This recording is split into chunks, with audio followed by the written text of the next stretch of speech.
Hello, welcome to Sunday night's Hotline Live, brought to you by NordVPN. My name is Daniel Cott. I'm delighted, as ever, to be joined by the one and only Keith Jackson. Keith, a massive day in the title race. Yeah, well, you did ask me the other night, didn't you? How I thought the kind of three at the top of the table would get on this weekend. I did say that I fancied home wins for Hearts and Rangers, and I did suggest to you, Daniel, that Celtic might have the work cut out at Tannadice. I didn't envisage a performance as poor as that. I don't think I would really have put any money on Dundee United winning the game, but I thought it'd be a difficult afternoon. I thought there was a potential for Celtic maybe to drop points there. But I think that was quite an alarmingly poor Celtic performance today, Dan. And I think it goes back to the same thing that we were discussing this time last week, when I said to you about the importance of having a fit and functioning proper centre forward as these teams go hurtling into the final stretch of this title fight. The one that's best armed up at the top end of the pitch is the one that's going to come through. And then you saw it today with the team lineups. As soon as you see Akechi Iheanacho's name in the starting 11, I see that as a sign of, it's almost bordering on desperation now for Martin O'Neill. He knows that he's not got anybody he can rely on, so he's just having to throw them in to a tombola and see who comes out and give everybody a turn. You don't win titles like that. Mm-hmm. And I didn't think Akechi Iheanacho he didn't really do much, did he? He was only on for 56 minutes. There was one little glimpse of his old Premier League self when he gets on a half turn onto the pass through from Hatate, doesn't take a touch, gets the shot away, decent save out the goalkeeper. But really, that was about the sum total of his 56 minutes. It's nowhere near enough. And that is going to be fundamentally the issue that Martin O'Neill. I mean, look, this obviously should come as no surprise. It's why there was such a fracture in the relationship between Brendan Rodgers and Dermot Desmond early in the season. It's the fact that Brendan Rodgers referred to his team as the Honda Civic. Chuck was the keys to a Honda Civic, expect me to drive it like a Formula One car. Same problem. It's just a second-hand Honda Civic now. Yeah. Second or third hand. And that was a troubling performance from Celtic today. That's 5 points behind. They're not out of this, but I think they're going to have a difficult afternoon back in Tayside next time they go back up there on the other side of the street against Dundee, a much improved Dundee side. Hearts had their work cut out getting the 3 points at home against Dundee at the weekend, and I think that feels like it could be another difficult day for Celtic, and I'm not sure if there's any more room for them. I don't know if they were to leave more points behind the next time they go to Tayside. I'm not sure where that would leave them going into the post-split. I think it would become a bit too much of an ask, especially given, Dan, that as we said about the lack of strikers, the fact that Martin O'Neill from week to week is kind of guessing at what his best 11 is. Yeah. Right on cue, we can be joined now live from Tannadice by Record Sports, Michael Gannon and Craig Swan. Guys, we're just talking about the game. I mean, really, really poor from Celtic today. There's no other way to describe it. Yep, very little fight in them. Didn't started the game okay, but nothing more than okay. And as soon as Dundee United got the first goal, those famous Celtic fight backs that have been coming over the past few weeks, I never looked like there was going to be any sign of one, to be perfectly honest with you. Celtic were just so poor today. So many poor performances all across the pitch. Absolutely no excuse. Yeah, this looked, even before the game, you get a sense this is going to be a really difficult, tricky afternoon for Celtic. You look at the state of the pitch, right? I mean, they can't ignore it. The pitch is an absolute disgrace, by the way. But there's guys in that Celtic team who struggle to control a ball on a bowling green. So when you put that equation onto that pitch, you knew it was going to be Celtic like a struggling possession all season.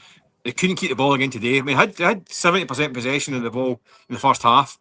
Did very little with it. Gave it away all the time. Guys like your Dyson Maeders, your Yangs, even technicians like Hatate really struggled with the ball. Negrin really struggled with the ball at their feet. Gave it away all the time. Didn't create anything. United sat back, soaked it up, looked more dangerous in the break, and in the second half realised that this Celtic team was definitely taken, and they took their chance, and it looked like Celtic once they went a goal behind, they never looked like coming back at the game. And if anything, United could have only scored 3 or 4, to be honest, by the end. Really, really poor performance by Celtic. Looked like a team out of ideas, out of luck, down in the dumps, and looked a bit finito, to be honest with you. And the one thing I would add to that, to what Michael said, he said the team was down in the dumps and down and out. I got that feeling off the Celtic supporters today as well. I don't know what you thought, Mike, but usually with 15, 20 minutes to go in the situation that they're in, there's anger, people are raging, hanging over the thing, shouting, yelling. It's total resignation. They've seen it so many times, and I think they were just sitting there today thinking, this is as good as that team is. I mean, obviously there was a few at the full-time whistle, you get the obvious guys hanging over. But I'm just talking about with 10, 15 minutes to go, it was just nothing. The Celtic fans knew it was gone. I don't know if Celtic fans are thinking at this point in time that this team cannot win this league. It can't. I mean, it's almost like if they won the league this year, it'd be almost like a kind of empty hollow victory. Like, this team is so bad that it's not going to get the ramifications or the change required if they can somehow stumble over the line. They don't deserve it this year. That's now 8 defeats. No team's ever lost 8 games and won a league. Since the days of the 3 points for a win job. So it's the first time since John Barnes that a Celtic side has lost 8 league games in the same season. Yeah, but in terms of actually winning the league with that kind of damage, I don't think it's happened since 3 points for a win. No, you're going back to the old days, and that's what I'm saying. A lot of fans, I mean, I can see at the end there's a bit of anger at the end, and they're kind of shouting ball and kind of towards the kind of the board and all that stuff, as well as the squad. But I think Swanee says, I think a lot of them now are thinking this team is dying embers, really. They're still in the fight, and it's not over yet. No, it's not. It's not going to point. Because Hearts and Rangers aren't No, so no. But over. Yeah, but it's almost a case of 3 bald men fighting over a comb. Yeah, on a baldy pitch. No, I was going to say, guys, I know he's need to get up the road fairly sharp, but just before we let you go, how was Martin O'Neill after the game? He looked pretty dejected. I mean, we just spoke to him in the gunnels at the stadium there, and he did look. He sounded kind of very down. He said the thing, we need to go and reinvent our mentality, reinvent our character, which was his exact phrase. I think the worry for him is that Celtic have been coming back. They've shown a lot of spirit, a lot of determination, but that seemed to kind of disappear a bit today. And without that, there's not a lot left of this Celtic squad. There's not a lot of quality.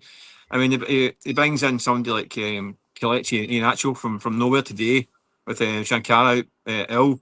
And it kind of summed it up with Iheanacho, because at the first half he gave him a focal point, some nice touches, links up well, but he links up well, spins, can't get in the box. He's not getting any pace or any kind of any engine.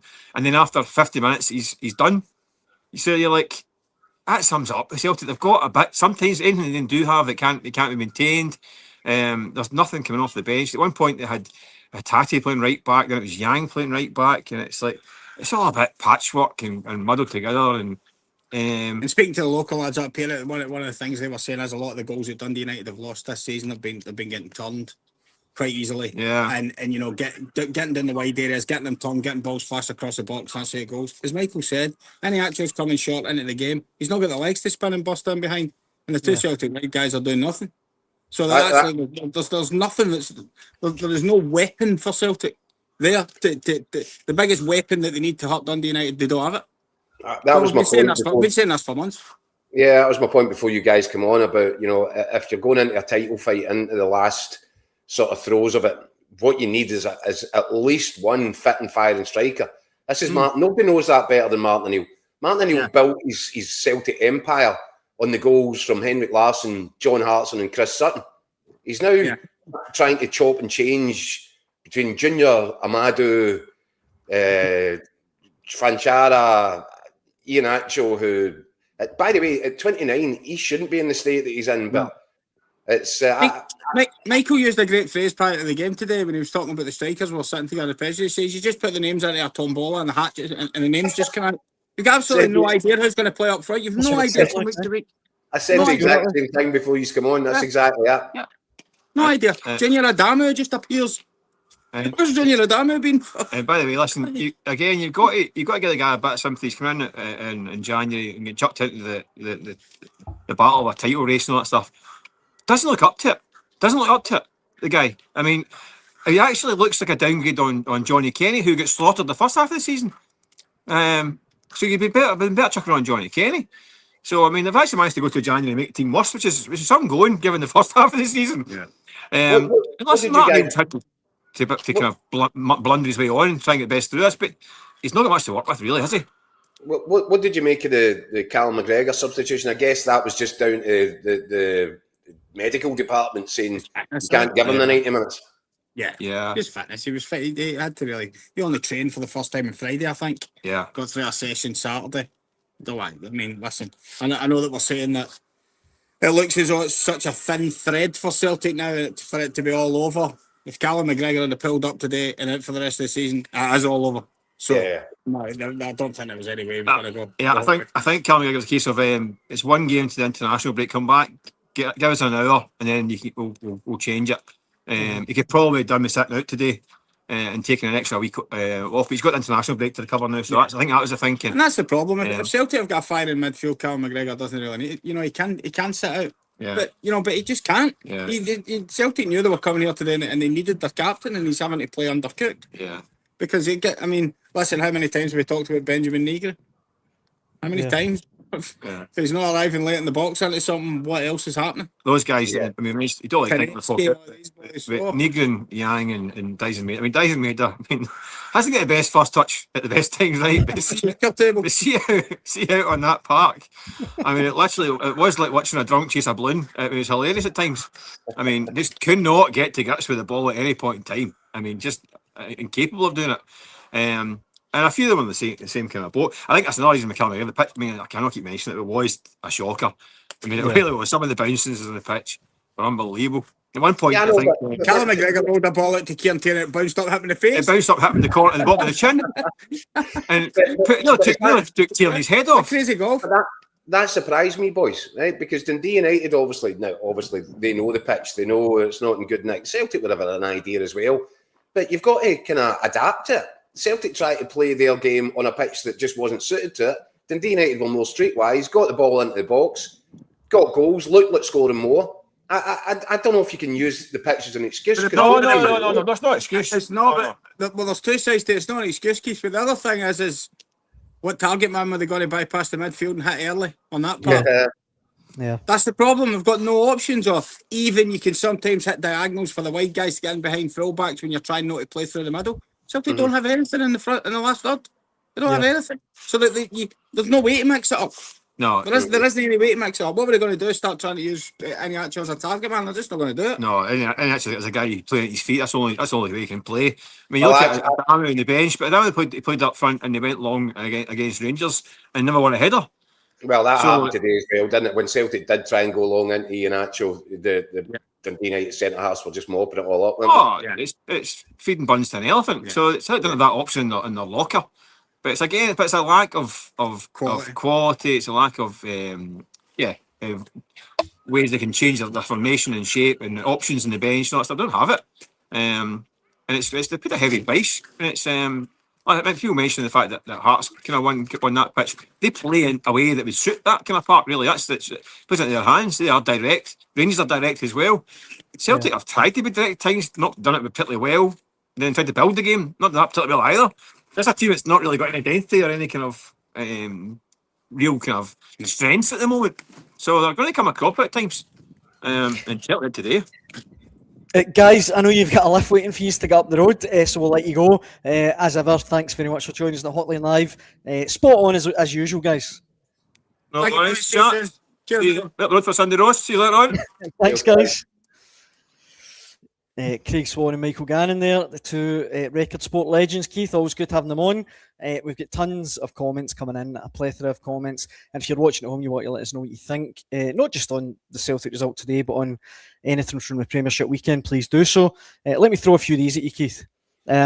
Big Dom says just over a year ago, Celtic nearly put Bayern Munich out of the Champions. Look at the managed decline since then. Rebo, who's a big Celtic fan, says it's Rangers for me. Celtic were awful today. Rangers far superior at this moment. Hearts are not winning anything. Michelle Shaw says we are utter dug meat. Not one pass mark from any of those players. We can say ta-ta to the league. Paul says a lack of skill, attitude, personality, perseverance, quality resulted in an utterly miserable performance. And Davy Hoop says, well, that level of performance has been coming, to be fair. No striker equals no goals. We got away with it for far too long. And James, I think, sums it up quite well, saying even miracle workers have their limits. Yeah, I agree with all of it. Yep. I agree with all of it. Look, I've just been doing a bit for tomorrow's paper, my column, Dan, and here's some frightening statistics, right? Because that performance today in isolation was bad enough for the Celtic fans. That was a tough watch. See the stats around it. They're a horror story. Horror story. And we talk about, the first time since John Barnes that Celtic have lost 8 league games in one season. It's the first time since Gordon Strachan was manager in 2006 that Celtic have conceded in 7 consecutive league games. Wow. So you're starting to, it's becoming historically bad stuff. But here's something which is kind of closer, which I think reflects what one of those comments we're talking about there in terms of the drop-off. Celtic at the end of last season, Daniel, having ironically enough won the title at Tannadice, they finished the season with 92 points. That was 17 clear of Rangers in second place. Total goals scored for the campaign, 112 goals, with a goal difference of plus 86. Right? Mm-hmm. Fast forward to where they are just now with just 7 games to go. They're in 61 points. 31 short of where they were last season at the end. They've scored 56 goals, which is exactly half of the total they scored over the 38 games last season. This is 31 games in. And the goal difference, end of last season, plus 86, it's now plus 22. Wow. So that's 64 goals worse off. That is remarkable. And I come back to it, Dan. What does it tell you? I mean, I know that Benjamin Negron was doing a great job coming up with these, big goals and big moments that were really. But if you can't put the kettle on for that every week. You need strikers. You need goal scorers.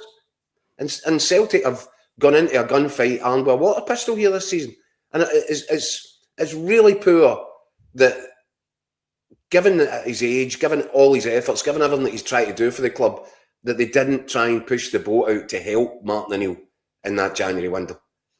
It's pretty shoddy stuff, and it's no wonder people are annoyed by it. Rangers, they finished last season in 75 points. They're now sitting in 63, so they're just 12 off their total for the season with 7 games to go. They scored 80 goals, 8-0 over the course of the season. They've scored 56 to this point. Their kind of goal difference was plus 39 at the end of last season. With 7 games to go, it's plus 30. So that tells you that they are going in a different direction, different trajectory. They're getting better. They're going to look as if they'll eclipse most, if not all, of those totals between now and the end of the season. Hearts. So that's why I know I'd seen that Rebel there was saying Hearts won nothing. Right, hold on here. Hearts finished last season in 7th place, 7th, top of the bottom 6. A total of 52 points with 52 goals. Goal difference plus 5. They are, with 7 games to go, sitting on 66 points, 14 points better off than they were for the whole of the season. They've scored 53 goals, so they've already scored more than they did over the whole of last season. And their goal difference was plus 5 last season, is now plus 28. Now, these are dramatic statistics in terms of the levels of improvement that's going on. And it's why it's tight now, Rangers closing in. But it's why I think I'm still on the big maroon horse going into the final stretch. Look at these numbers. These numbers are incredible. They're remarkable, eh? They're really remarkable. The improvement made is incredible at Hearts. And they've got, what is it, 1 more game now before the split? No, two games before the split, isn't it? Yeah. Livingston away and Motherwell at Tynecastle. Next out is Livingston away. And if Hearts win that game, I think it's a Sunday afternoon, Sunday lunchtime kickoff.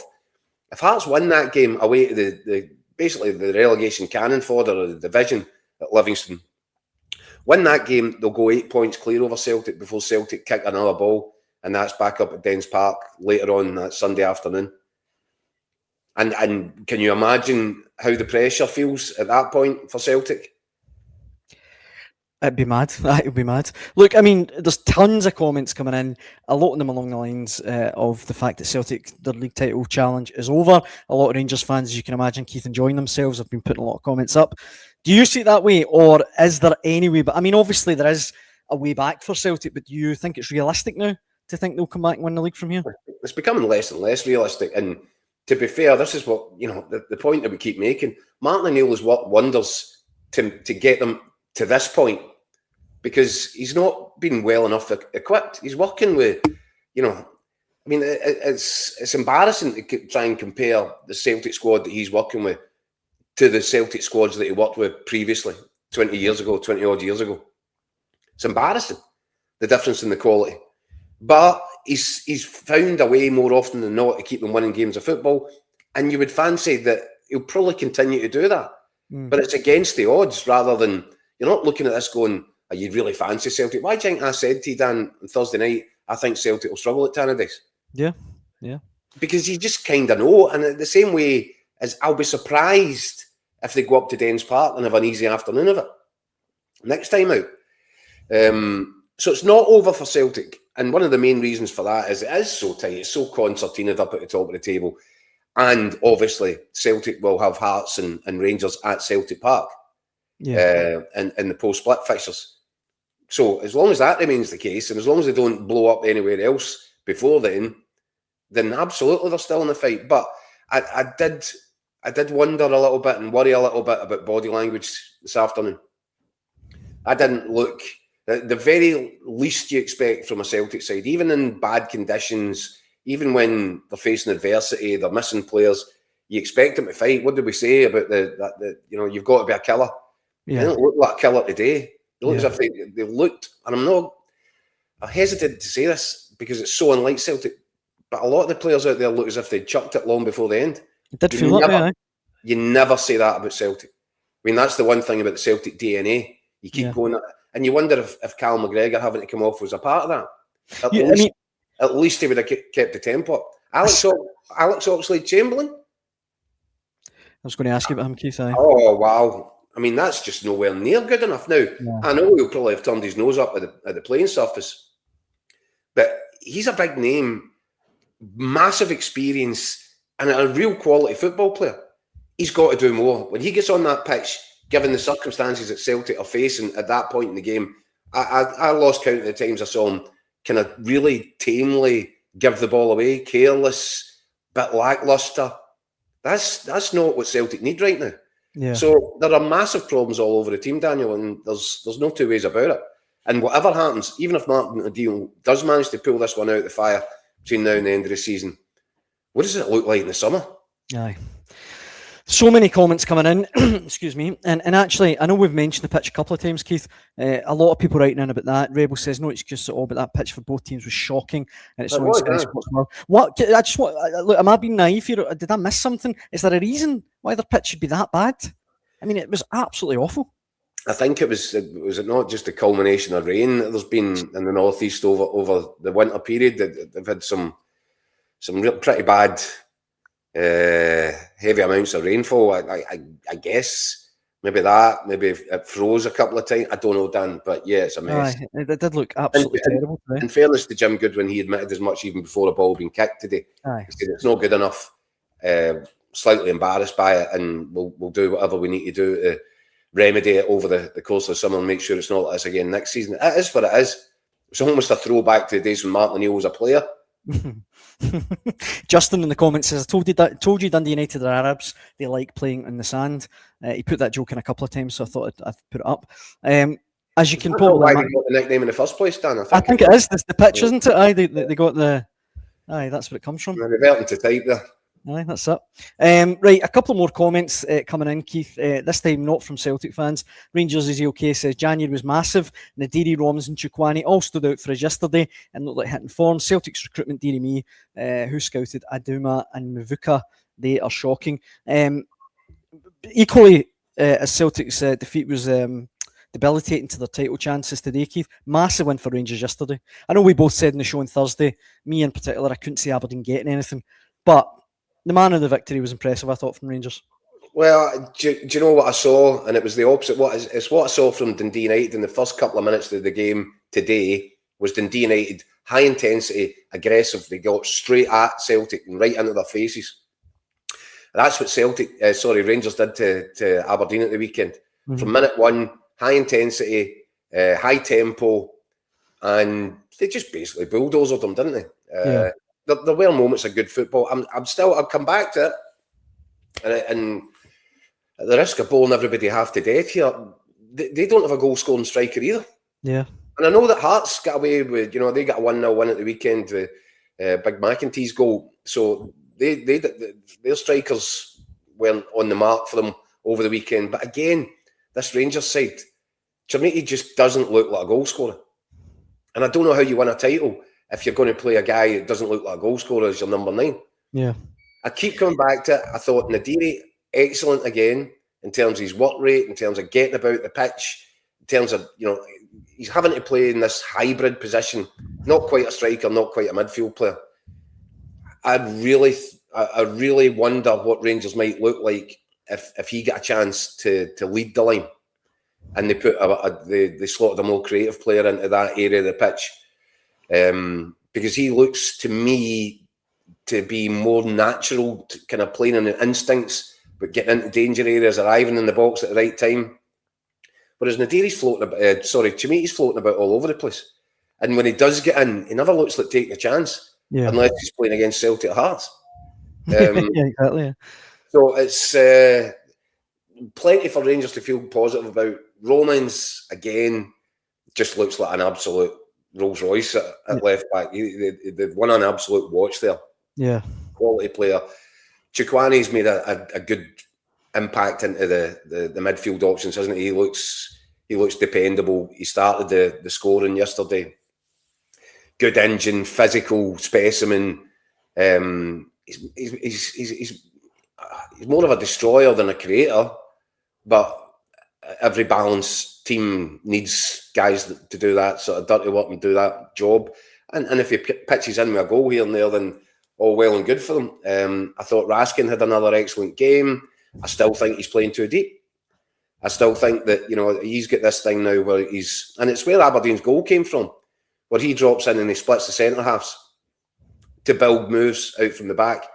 I don't want Nico Raskin there. I know that's where Nico Raskin wants to play, but I would want him 20, 30 yards further up the pitch, getting on a half-turn, and that's where I think you get the best. And if he can get beyond the striker, and he scored as well yesterday to show that he has got that goal threat. He's very good in the penalty box, Raskin. Yes. And I think he takes too much away from his game, saying, I'll just sit back here and get in between the centre-halves. There was a turnover of possession. Chukwani got robbed of the ball by, I think it was Olasanya. And Raskin has departed where he was in between the two centre-halves, and that left the gap that Aberdeen went through and scored the goal, Dennis Greer. But yeah, so I think Rangers are still, they're far from perfect. They're looking stronger, much stronger than they were earlier this season. They're probably looking stronger than Celtic at this moment in the season. In fact, definitely. But there's still bits and bobs about that team that I don't think are anywhere near the finished article. And that's why I've been saying for some time, I look at this Rangers side and I find it hard to be convinced that they're championship winning material. So I keep coming back to Hearts then. Yeah, no, I can't blame you. Derek in the comments there a moment ago was saying that Romans is a £25 million player. David here says, glad wee Barron's come back. He's a Duracell battery. Your low up, it says Rangers need a maestro midfielder that can thread passes and they need a finisher. And just while we're on Rangers, Keith, I wanted to point out Mikey Moore. Thought it was a brilliant goal he scored yesterday. And look, if I was anyone in the Rangers hierarchy or recruitment team, I'd be on at Spurs right now saying, look, what's it going to take to get this guy back next season? Well, Danny Rawls admitted that they've had that conversation now. How many weeks ago was it that I said to you on here, that's what they need to do? And the first thing that I'm doing, I'm already getting on to Spurs and saying, look, what's the chances here? Now, at that point, they were under different management, so it probably would have been a wasted phone call because of the chaos that's unfolding at Spurs. I see just before we came on air, they were 2-0 down at home to Nottingham Forest today, which is a real hammer blow for their hopes of avoiding relegation. They ended up getting beat 3-0, Keith. Was it? So if they go down though, you would imagine Mikey Moore, we want Mikey Moore back to play in the Championship. I don't think, and this is where I think Rangers will run out of luck a little bit here, but it's going to be an interesting one. Decisions will need to be taken. I think if you're Spurs, regardless, if you stay up by the skin of your teeth, then what do? You want to appease because the fans are totally outraged. On a brilliant stadium, fantastic attendance today, but fans have totally lost it. You need to start trying to appease them, start winning them back round. Mm-hmm. What's an easy way of doing that, Dan? You bring back your wonder boy, you bring back the local boy, this young kid that, because the Spurs have relations with likes of your Harry Kanes, where young guys get into the team, they become club legends. I'm sure there are Spurs fans down there saying, what's he doing up there? Yeah. Get him down here. Yeah. Regardless of whether Spurs are playing in the Premier League or the Championship next season. Now, so that's a kind of soft soap to the supporters if Spurs do that. But if they do it and they don't fully intend to give him the game time that he's getting this season, it could be a backward step for him in terms of his own development. So there's going to be a difficult decision for someone to make. I think Mikey Moore would be best served staying at Rangers for another season, unless he's going back down the road with assurances and people saying, oh, by the way, we've been watching you. You're first team ready. Yeah. You're a player that we want to build the team around. If that's not this summer and it's next summer, then he should be. I think the best thing for him and for Spurs probably is to let him go back to Rangers for a year. But I think that circumstances might mean that's almost impossible because the supporters will be tearing their hair out, watching what they're watching week in, week out, and believing that they've got a generational talent that is up the road scoring goals and helping winning games for Rangers. Yeah. And if it's the Championship as well next season, you can justify playing more week in, week out in the Championship, That's I think you can justify it anyway.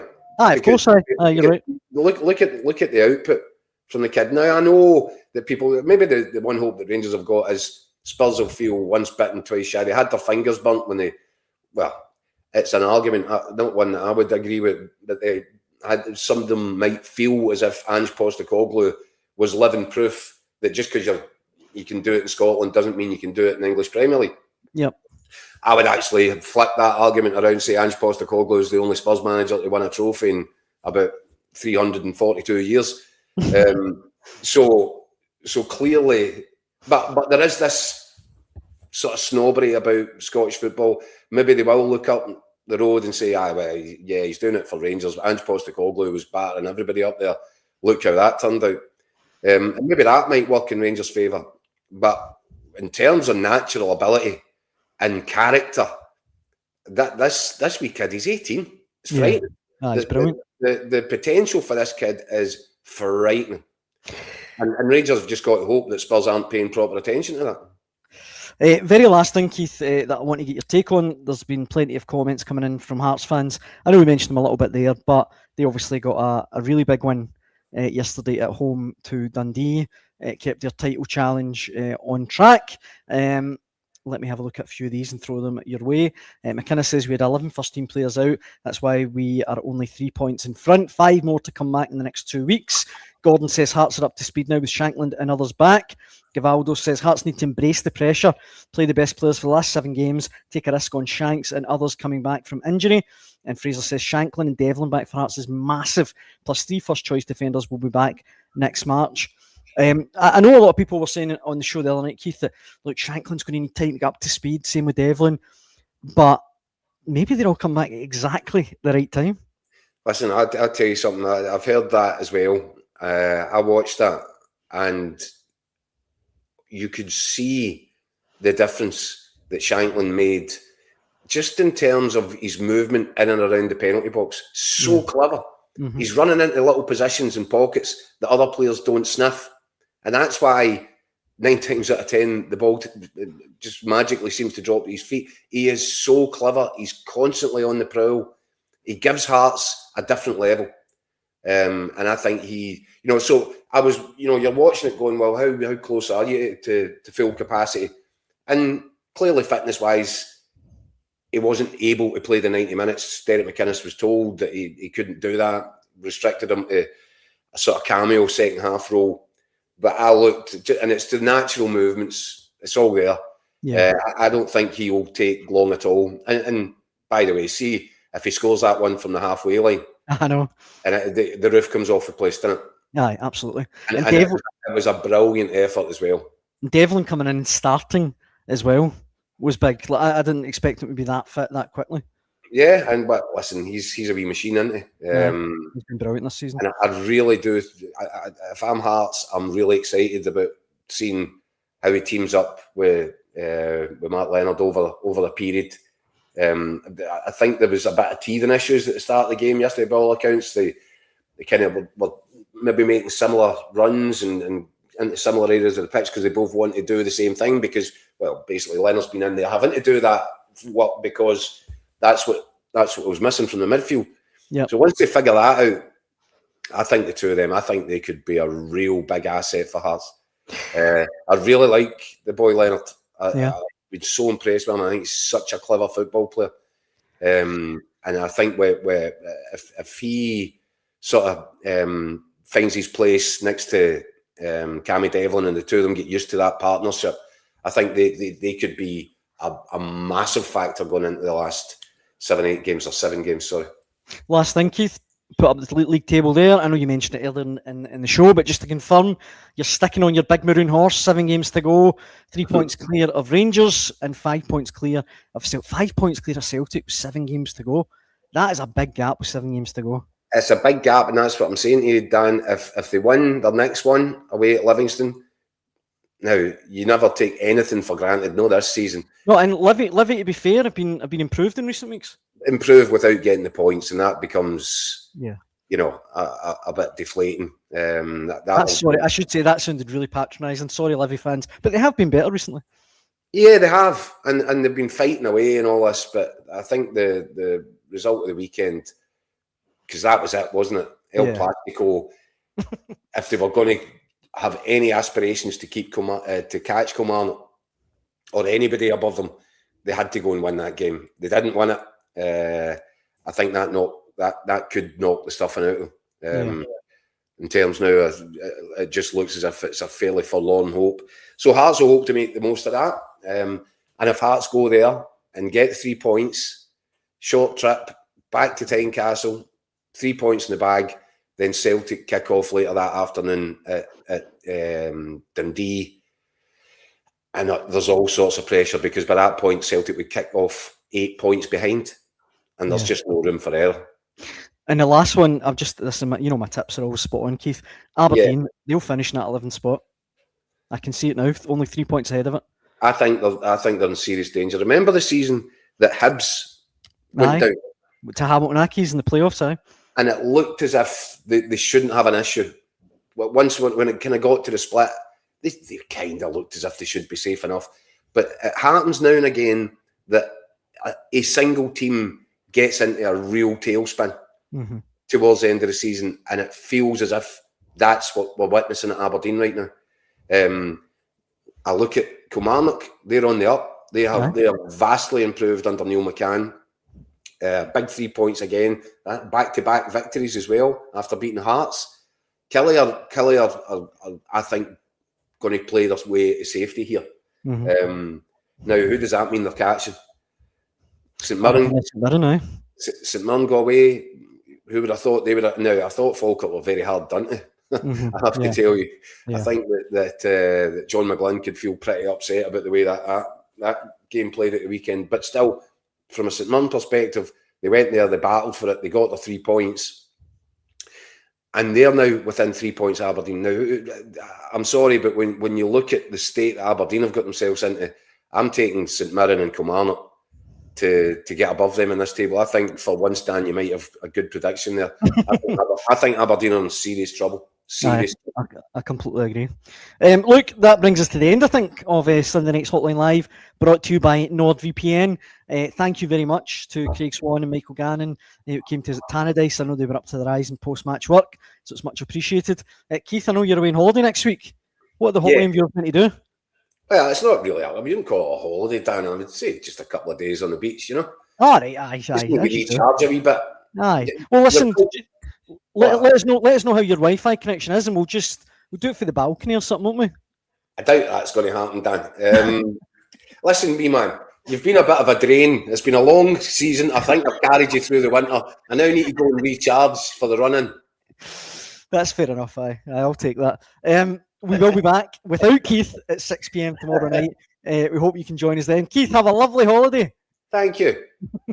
Thanks for watching. Hope you can join us tomorrow. Cheers.